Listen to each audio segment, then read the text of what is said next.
Merhaba abi, kusura bakmasan bir şey isteyebilir miyim? Merhaba abla, buyur tabii isteyebilirsin. Biz parka gelmiştik de evimiz de bayağı bir uzakta. Bize bir bardak su veya bir çay verebilir misiniz? Ablacığım pardon da burası kahvehane veya bakkala mı benziyor?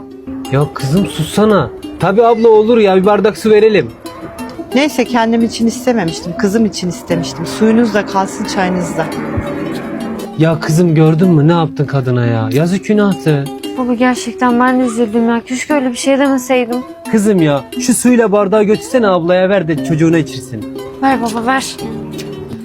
Abla. Efendim kardeşim.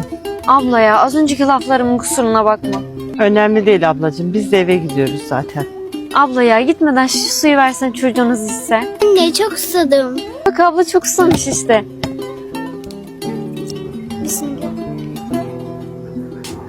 Çok teşekkür ederim.